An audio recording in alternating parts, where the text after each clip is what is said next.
In the previous lecture, we have seen the wave propagation in a rectangular waveguide. We have seen how TE and TM modes propagate. We have also derived expressions for the electric and magnetic field components of such waves. We have also derived the expressions for the cutoff frequencies of such modes in a rectangular waveguide. In this lecture, we consider a different type of waveguide, which is a circular waveguide. A circular waveguide has a circular cross section. For such waveguides, we will see how wave propagation takes place. We will derive the expression for the electric and magnetic field components of TE and TM modes in such circular waveguides. We will also derive the expression for the cutoff frequencies for the TE and TM modes in such waveguide. So, we start our discussion on circular waveguide, and let us consider a circular waveguide of inner radius A as shown in the figure. Here you can see that the wave propagation is assumed to take place along z direction.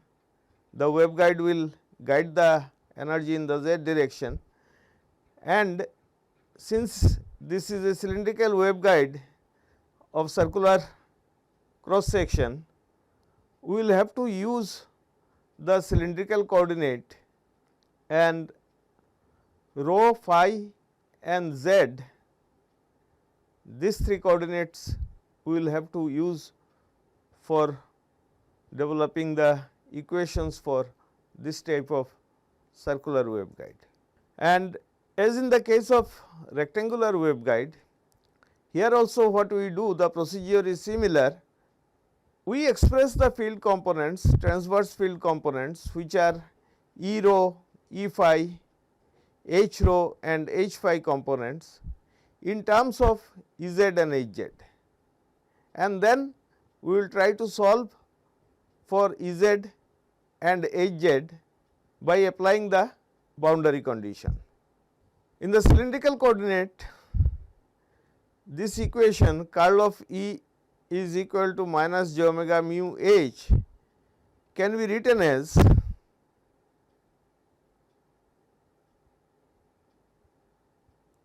one by rho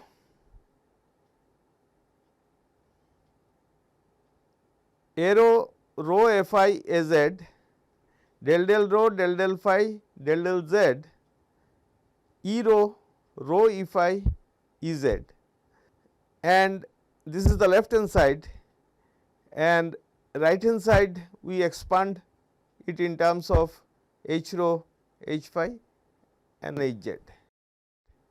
Now, we can evaluate the components from the left hand side and equate them. For example, this H rho component will be given as 1 by rho aero del Ez del phi minus rho del E phi del z.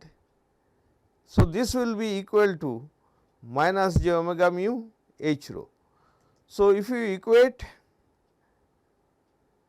the rho components, we get this equation. Similarly, if we equate the phi components, we get the expression relating H phi, Ez and E rho.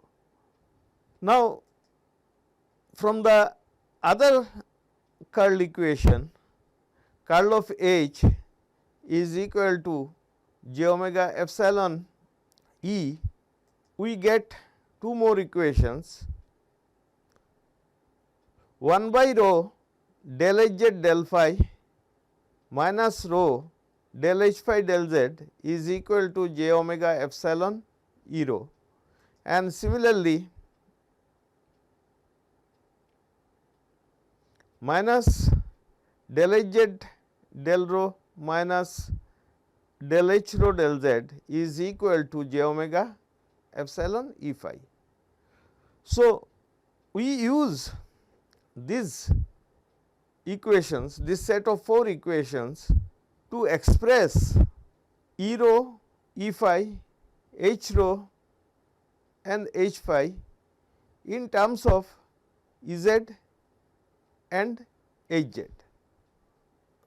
So, as before, we assume the Z dependence for the propagating wave to be given by e to the power minus j beta z, and this equation 1 by rho del E z del phi minus rho del E phi del z is equal to minus j omega mu h rho. In this equation, this del del z now we can replace, del del z we can evaluate, and that will result into a multiplication by minus j beta. So, the equation is rewritten in this form. Similarly, now we find that this equation contains E z, H rho and E phi. If we can eliminate E phi in terms of H z and H rho, then we will get an equation where H rho will be explicitly expressed in terms of E z and H z. So, we start with this equation minus del H z del rho minus del H rho del z is equal to j omega epsilon E phi. Now, here also this del del z will result into minus j beta, and therefore, this equation can be written in this form. Now, what we can do? We can substitute E phi in this equation and evaluate for H rho, which is shown next. So, we write H rho is equal to 1 by j omega mu rho into del E z del phi plus j beta rho E phi, and substituting E phi, we have seen the expression for E phi. Then we can rewrite the expression for H rho in this manner, where you can see this term has been substituted here, and we find that omega square mu epsilon can be written as k square, and once we simplify H rho in this form, then we can write, we can take the last term involving H rho to the left hand side, and then k square minus beta square can be replaced by k c square, and then we can write H rho as j by k c square omega epsilon by rho del E z del phi minus beta del H z del rho. So, this gives us the expression for the rho component of the magnetic field H rho. Now, similar exercise can be carried out for finding the other 3 field components, namely H phi, E rho and E phi. So, once we do that, we get a set of 4 equations, and we can see that we have expressed H rho, H phi, E rho and E phi in terms of E z and H z. Now, that means once we can solve E z and H z, we can get the solution of field components for the transverse fields, and this we can further simplify.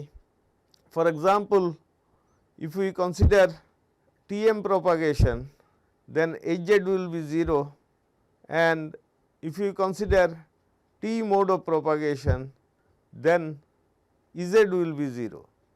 So, our next target will be to solve this set of equations for Te and Tm modes, for which we will have to find out the longitudinal components either Ez or Hz by applying appropriate boundary conditions. Let us now consider transverse electric or TE modes in circular waveguides. We have seen that the transverse field component E rho, E phi, H rho and H phi, these components can be related to the longitudinal components Ez and Hz as shown. So, when we consider TE modes, we have Ez component equal to 0 and we will have only the Hz components, and the wave equation involving Hz component can be written as del square Hz plus k square Hz equal to 0. Now, this Hz in terms of rho, phi and z can be written as small hz rho phi, that means this is a function of transverse coordinates rho and phi, and z variation is given by e to the power minus j beta z. So, if we consider the wave equation del square Hz plus k square Hz is equal to 0 and expand it in cylindrical coordinates, then we can write 1 by rho del rho, rho del phi del Hz del rho plus 1 by rho square del square Hz del phi square plus del square Hz del z square plus k square Hz equal to 0. Now, if we substitute the expression for Hz in this equation, and we find that because the z dependence is given by e to the power minus j beta z, the derivative with respect to z will result in a term minus j beta, and therefore, we can write del square Hz del rho square 1 by rho del Hz del rho plus 1 by rho square del square Hz del phi square minus beta square Hz plus k square Hz equal to 0. And this equation can be further simplified by substituting k square minus beta square to be equal to kc square, where the kc, as we have seen, represents the cutoff wave number. Now, to solve this equation, we apply the method of separation of variables and we write Hz rho phi to be a product of two functions r of rho and phi of phi. Here note that r is only a function of rho and phi is only a function of small phi, and once we substitute this in the previous equation and divide both sides by r and phi, we get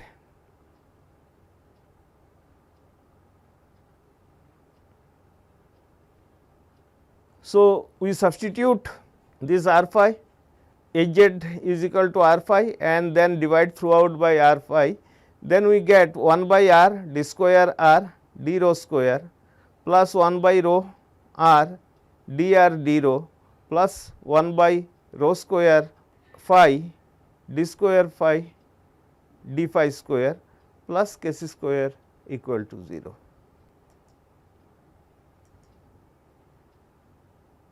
Now, what we can do? We can rearrange the terms. We can take the terms involving phi on the right hand side. Then the left hand side become only a function of rho and the right hand side becomes only a function of phi, and therefore, each side has to be a constant, and we write minus 1 by phi d square phi d phi square is equal to k phi square, and therefore, we get the equation d square phi by d phi square plus k phi square phi equal to 0. Introducing k phi square, we can write the equation involving rho to be rho square by r d square r d rho square plus rho by r d r d rho plus k c square. Rho square is equal to k phi square, and therefore, we can rearrange it and write it in this form. Now, let us consider the equation involving phi d square phi d phi square plus k phi square phi equal to 0. Solution to this equation, general solution, is given by phi phi is equal to a sin k phi phi plus b cos k phi phi. Now, the Hz rho phi, it can be seen that because of the circular symmetry is same as Hz rho phi plus or minus 2 m pi, and therefore, k phi will be an integer, and we can write phi phi is equal to a sin n phi plus b cos n phi, where n is an integer. So, essentially we replace in this equation k phi by an integral value, and this is to take into account that Hz, it is periodic with respect to phi, and therefore, the equation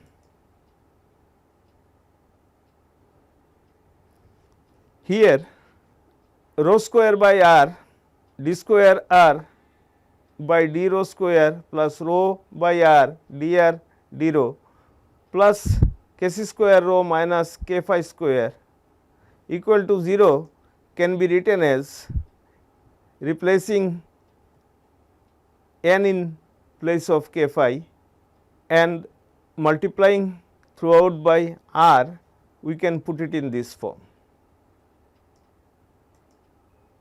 The differential equation 1 by rho del del rho rho del f del rho plus k square minus n square by rho square f equal to 0. This equation is known as Bessel equation, and the solution to this equation are the Bessel's function. So, the solution f of rho is general solution is given by C j n k rho plus d y n k rho. Here j n, these are the Bessel function of the first kind, and y n Bessel function of the second kind, and C j n plus d y n, this gives the general solution.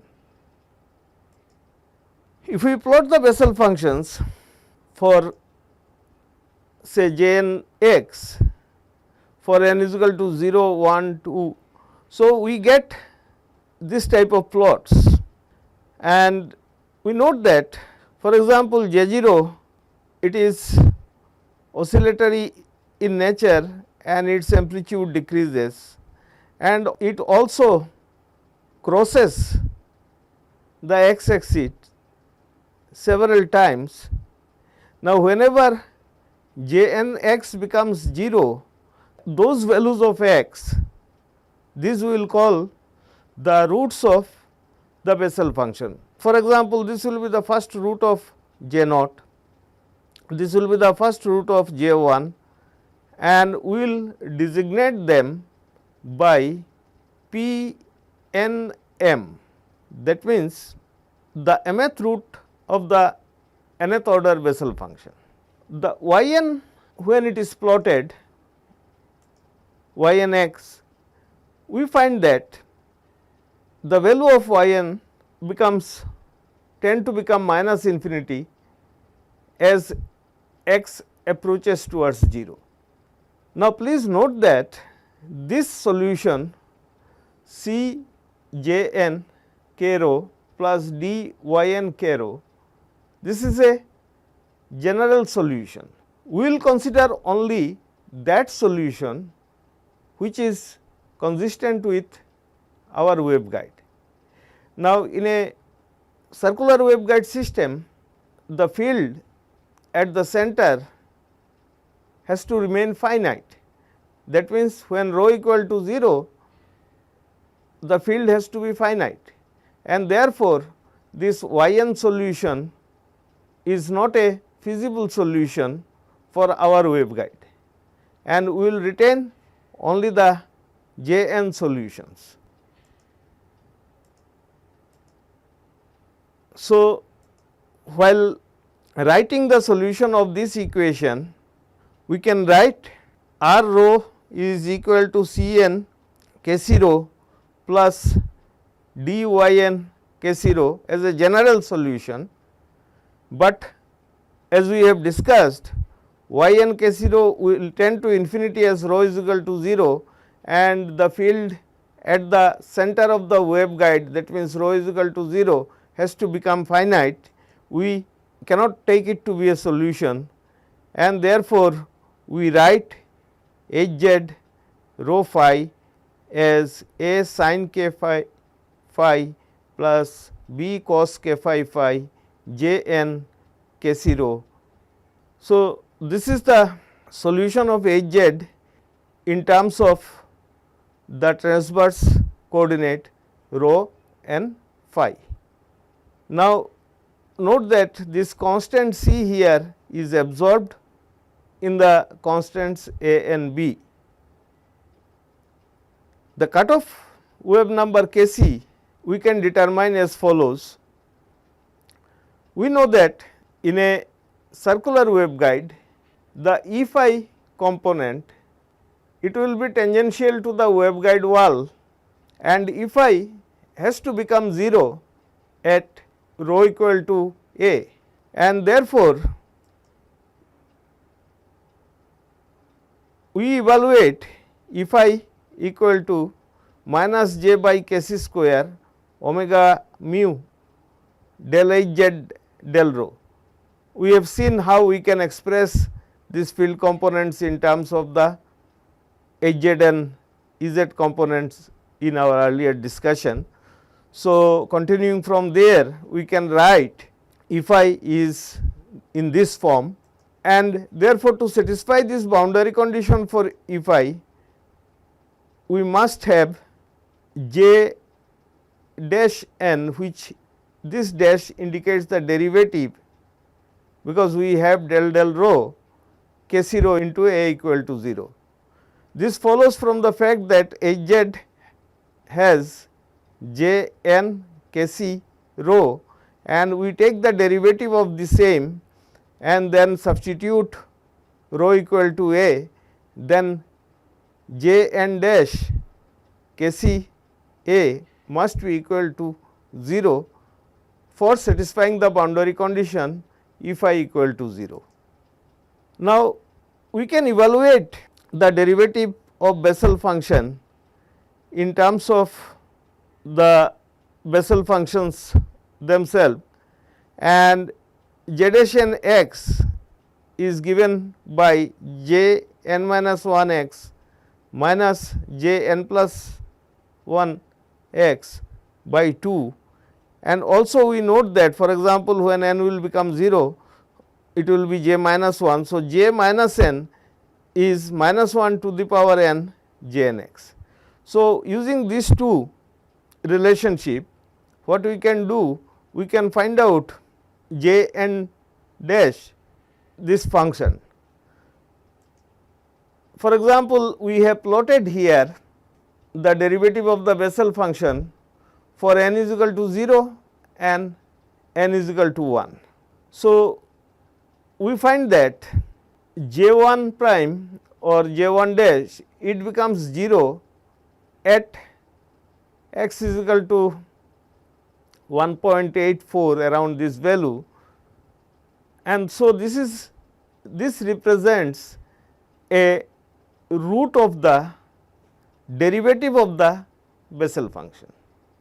Now, we call p dash n m as the root of the mth root of the derivative of nth order Bessel function, and this is tabulated here. So, let us verify. For example, when n is equal to 1 and m is equal to 1, that means the first root of the j 1 dash or derivative of j 1, it occurs at 1.841. The next root is at 5.331. So, you can see this gives the order of the Bessel function and this gives the roots. Please note that for j naught dash, the first 0 crossing occurs at 3.832. So, this is the first root. Next root is at 7.016. So, it should be here 7.016. So, this table, it gives the roots of the derivative of nth order Bessel function and it gives the mth root, and we denote it by p dash n m. So, for j n dash x is equal to 0, the roots are denoted by p n m dash, and as we have mentioned that it is the mth root of the derivative of j n, and now we find that k c n m can be written as p n m dash by a, because we have a k c n m is equal to p n m dash.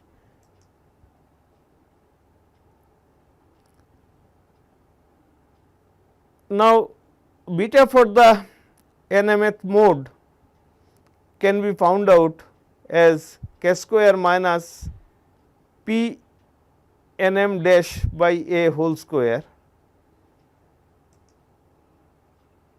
and in the same manner the cutoff frequency f c n m can be found as p n m dash divided by 2 pi a root mu epsilon. Now, if we summarize, for the t case we can write the complete expression for H z in this form, and the transverse field components E rho, E phi, H rho, H phi, they can be evaluated from the expressions given, and we have already found out H z, we have found out K c. So, all the field components can be known. Now, we note that the cutoff frequency of the lowest mode is determined by this value p n m dash, and the mode with the lowest cutoff frequency is T11, because P11 dash has the lowest value in the table we have shown, and it is equal to 1.841. Further, these amplitude constants A and B, they are arbitrary and determine the amplitude in terms of sin n phi and cos n phi. Now, A sin n phi plus B cos n phi, this is a general solution. Either cos n phi or sin n phi may also be chosen as a solution by setting either B equal to 0 or A equal to 0. The wave impedance for the TE mode is given by ZT is equal to E rho by H phi, which is equal to minus of E phi by H rho, and it can be found out to be eta k by beta. Let us now consider how we find out the transverse magnetic or TM mode in circular waveguide. The treatment is identical to that used for analyzing the TE mode. For this TM case, we have Hz equal to 0 and Ez can be expressed as Ez rho phi, which gives the variation of Ez with respect to transverse coordinate rho and phi, and the z variation is given by e to the power minus j beta z. And therefore, as in the previous case, now we can write the wave equation in this form, and if we proceed in the same manner as we did in the TE case, we can obtain a solution for Ez, and Ez rho phi, it can be written as A sin k phi phi plus B cos k phi phi j n k 0.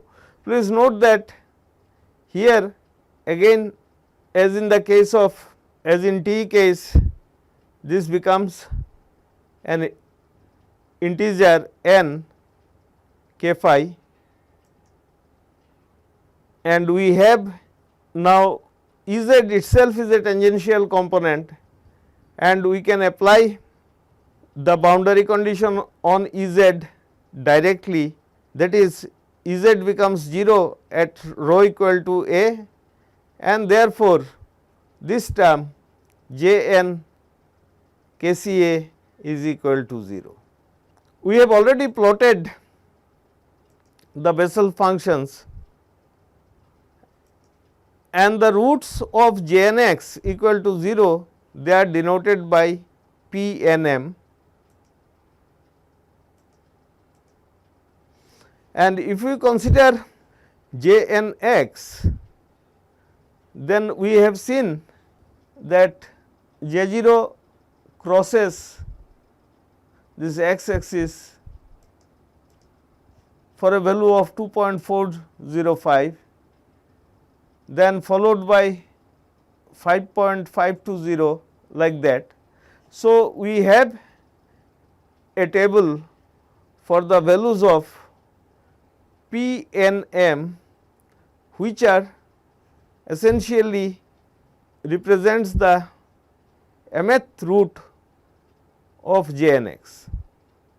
And once we have these values of P n m, we can write cutoff wave number k C n m is equal to P n m by A, and similarly cutoff frequency f C n m is equal to k C divided by 2 pi root mu epsilon, which we can write P n m divided by 2 pi A root mu epsilon.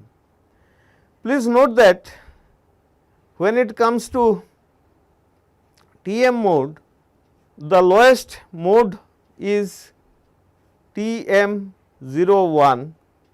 We saw in the case of TE, the lowest mode was TE11, but if we compare the cutoff frequency of TM01 and TE11, TE11 is lower, the value of P dash 11 was 1.841.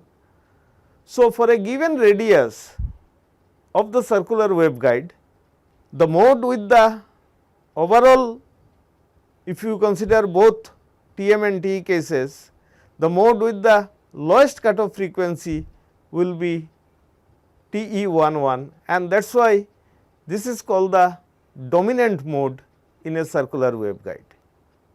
We should also note that when we discussed rectangular waveguide, the cutoff frequency could be changed by changing the parameters A and B, the width and height of the guide.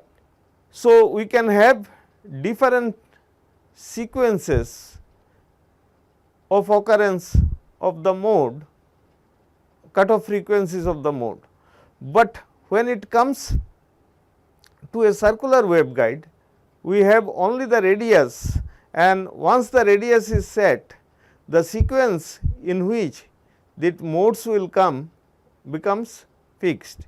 For example, the mode with the lowest cutoff frequency is TE11, and then the next mode that will come is TM01, and then if we consider the table, we find that the next mode that will come is TE21, because it is a value 3.054. So, in that order the modes will keep on coming. Also, there are certain values which are common in these two tables, and this will represent the degenerate modes. As we have already discussed, if we have two modes with same cutoff frequency, they become degenerate. For example, if you consider TM12 mode, here the value for P and M is 7.016, and if we go back to our TE mode case, then we find that TE02 has the same value 7.016. So, TE02 will become degenerate with TM12 case. The wave impedance ZTM is given by E rho by H phi, which is equal to minus E phi by H rho, and is equal to eta beta by k. Here eta is the intrinsic impedance of the dielectric media within the guide, and k is the wave number in that dielectric media. Let us now consider a simple example to see how the order of the cutoff frequencies that we get in practical waveguides. Let us consider an air-filled circular waveguide, and let us assume that the radius is 2 centimeter, and then we find that the cutoff frequency for the dominant mode TE11 is given by FC11T is P11 dash divided by 2 pi a root mu naught epsilon naught, and this can be written as 3 into 10 to the power 8, and then this P11 dash is 1.841, and substituting these values we get the cutoff frequency for TE11 mode as 4.4 gigahertz. Similarly, if we consider the cutoff frequency for TM01 mode, then everything remains same, only this P11 dash is now replaced by P01, and therefore, cutoff frequency for the TM01 mode becomes 5.75 gigahertz. So, please note that this is the range in which we have a 2 centimeter circular waveguide will give single mode operation, because beyond 5.75 you can have the second mode can be propagated, but from 4.4 to 5.75 for this particular waveguide with radius 2 centimeter, only TE11 mode can be propagated. So, in this lectures we have considered the propagation of different modes in the circular waveguide. We have not considered any attenuation of signals, because we have assumed the waveguide walls to be perfectly conducting. Next, we will consider the attenuation of signal inside the waveguide walls because of the finite conductivity of the waveguide walls.